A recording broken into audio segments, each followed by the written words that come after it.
I'm Russell, and this is The Science of Self, brought to you by Newton Media Group and Peter Hollins.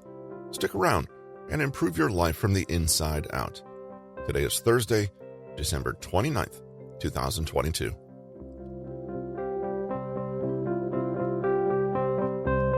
From Peter Hollins' book, Think Like a Genius, we learn that most genius types are usually polymaths, that is, they're skilled in many areas and have broad rather than narrow interests. They're also usually considered to be novel, out-of-the-box thinkers. They're non-conventional. Let's keep these characteristics in mind as we tune in to today's episode. Intellectual honesty. Let's consider some other key traits. Imagine the genius at work day after day. They try plan A and it doesn't quite work. They tweak it and attempt another version, plan B. This is better, but still not quite right.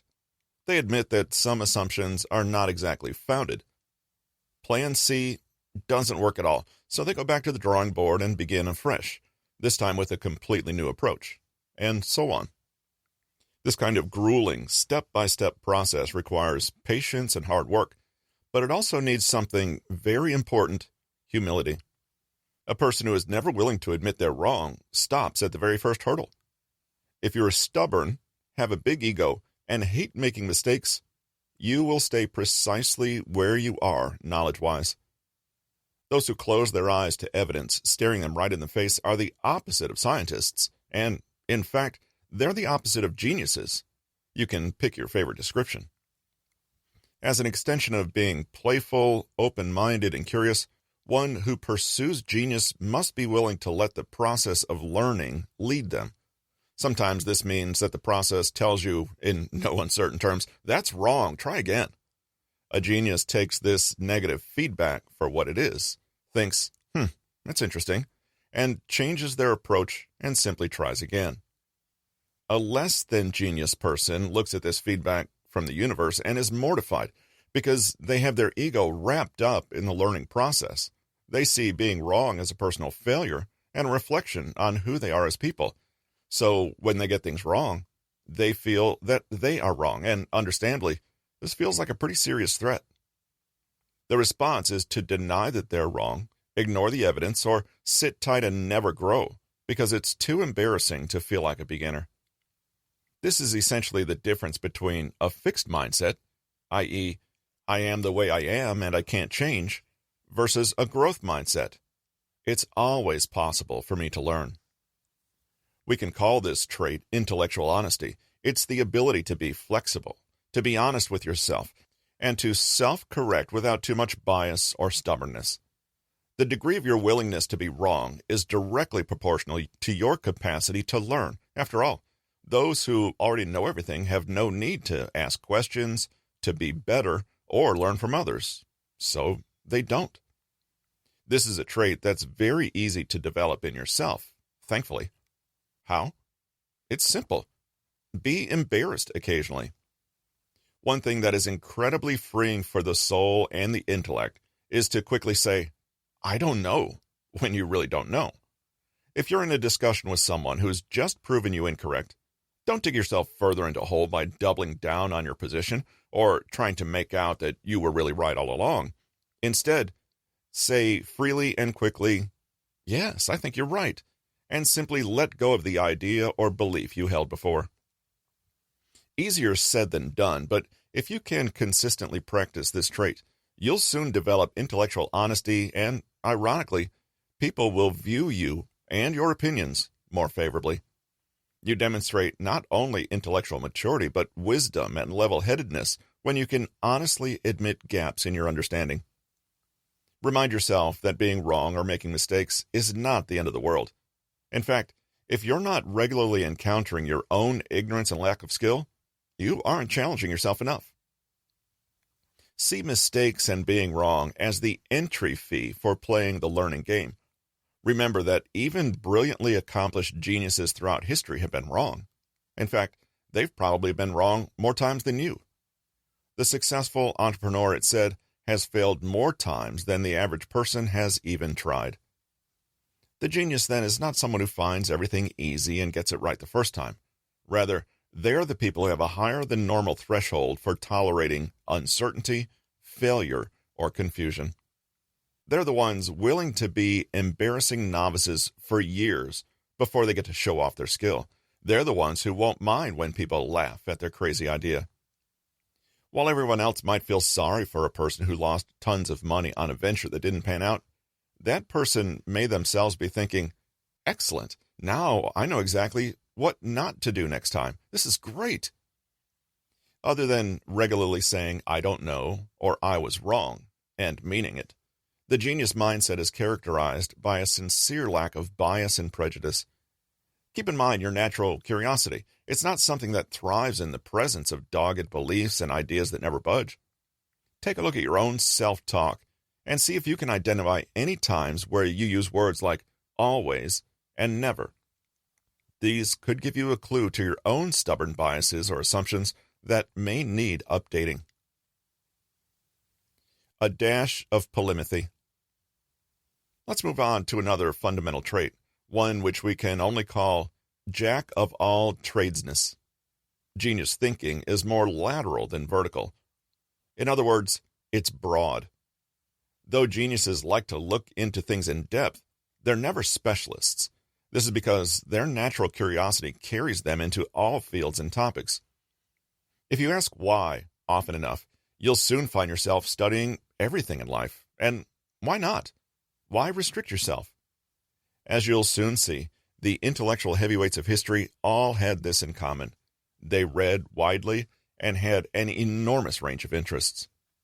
If they were scientists, they dabbled in all kinds of science, and also enjoyed poetry, hunting, and economic theory, for example. If they were involved in politics, they also had a religious interest and painted. Or if they were philosophers, they also had a keen interest in anthropology and music. You get the idea. They didn't box themselves in. It's only the human mind that divides the world into little categories.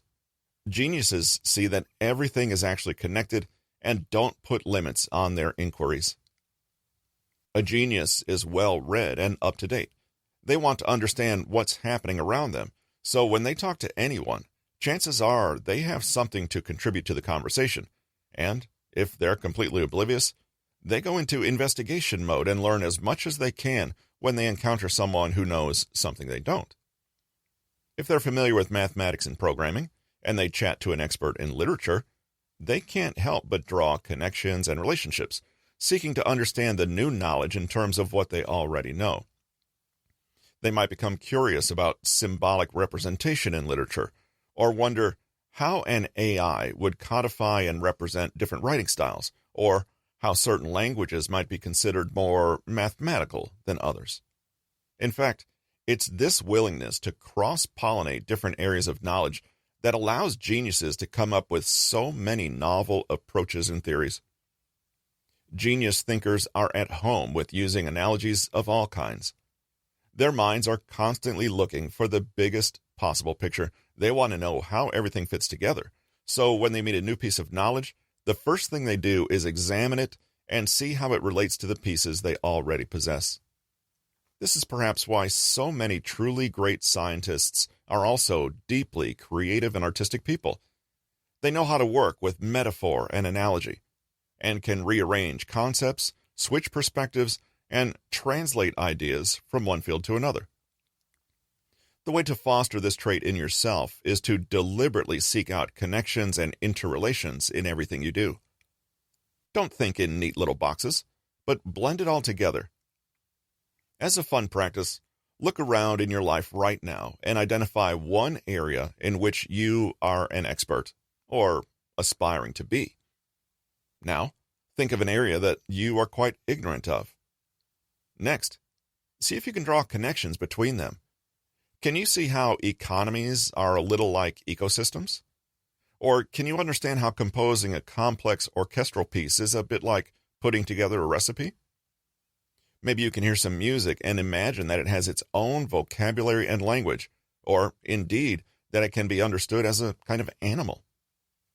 The point of making connections and relationships this way is not to discover any real or true links, but rather to open up your own horizons and start to see the world more broadly, i.e., as it really is. Sadly, people are taught that left brain and right brain are different, and that people who are good at hard sciences will naturally be deficient in arts and languages, while those who are more creative and socially minded will flounder when it comes to things like business or engineering. A genius doesn't follow these rules in the least. Remember, they see the world as a playground and not as a house with rooms they're not allowed to go into. In your own life, you can make a point of getting into the habit of never assuming something is outside your scope.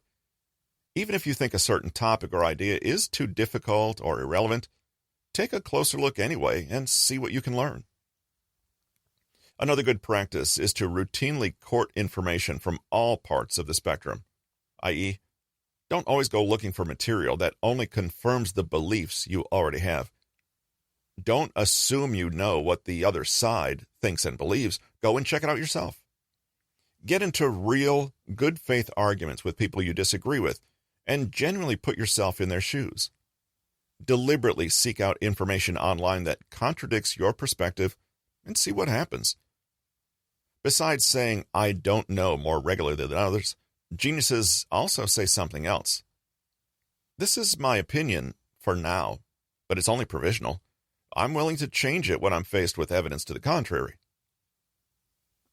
Finally, in mentioning how geniuses are comfortable with holding provisional opinions and changing their minds when necessary, we can't help but consider something else about them, namely, that they are seldom conventional people.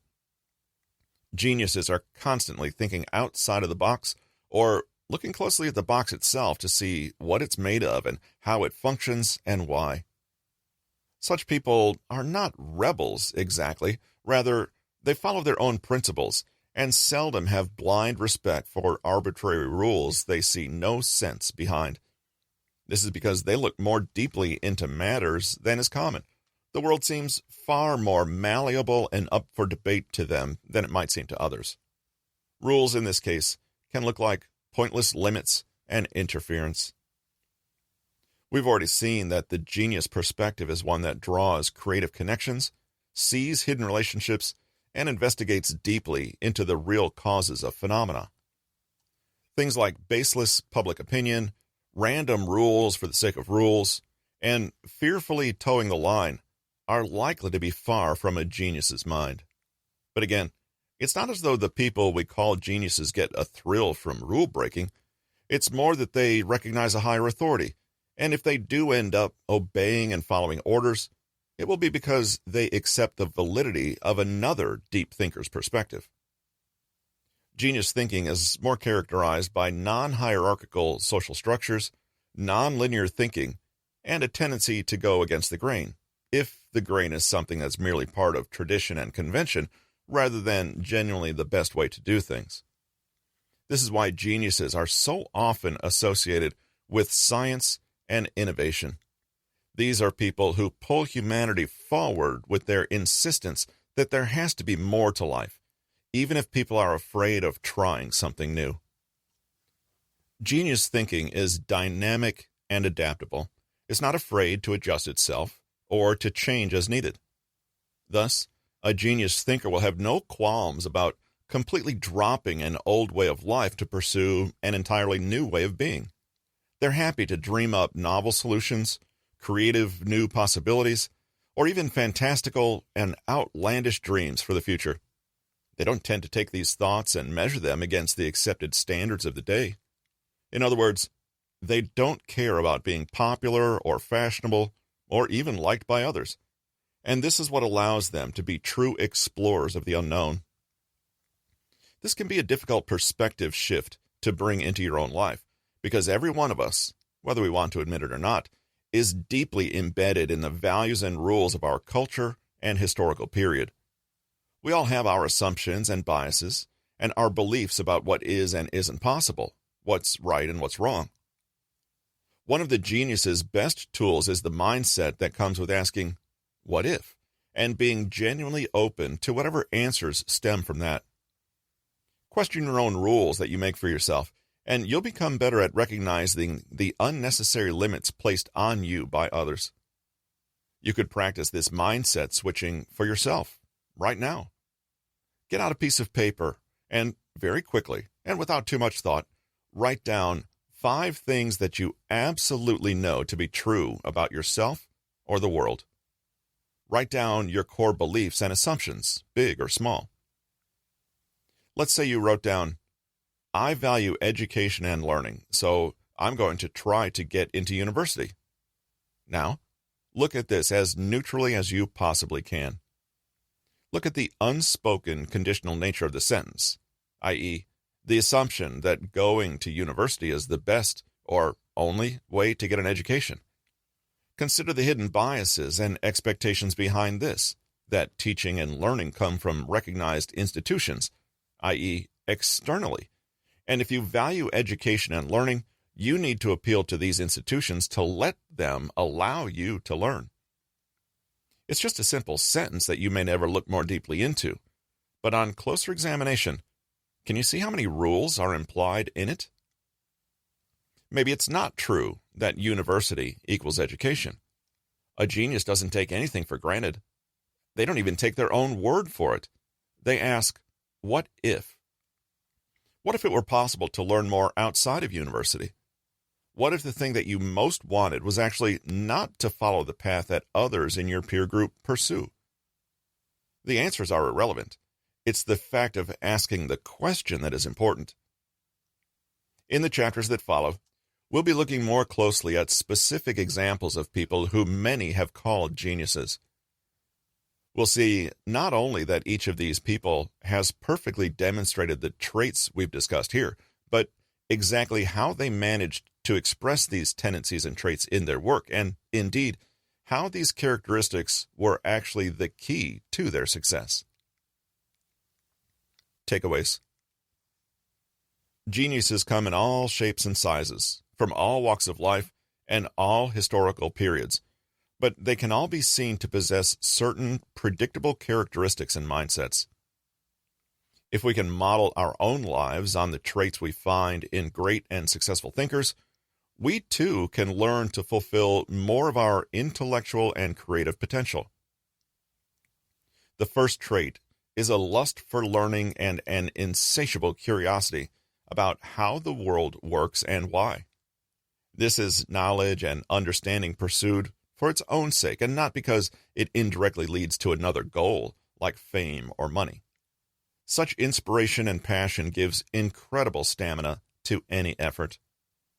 Another trait is diligence, patience, dedication, and self-discipline, i.e., everything associated with consistent hard work. Without detail-oriented and practical action taken daily and a willingness to delay gratification, success will never materialize. Intellectual honesty is also important, and this includes humility and the ability to admit that you don't know something or that you've made a mistake. Geniuses know that stubbornness, bias, expectation, and ego can undermine genuine learning. Most genius types are usually polymaths, skilled in many areas, and have broad rather than narrow interests.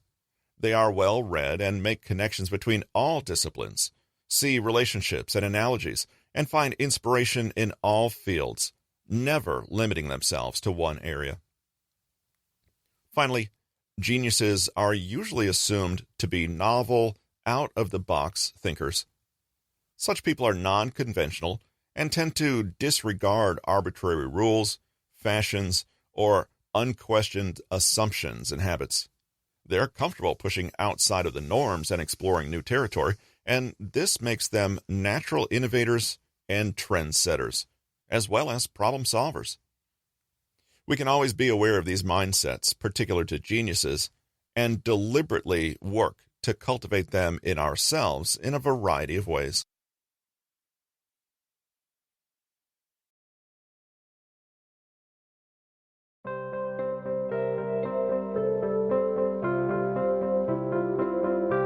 If you enjoyed this episode of The Science of Self, we'd appreciate it if you would leave a rating or a review on whatever platform that you're listening. It's very much appreciated.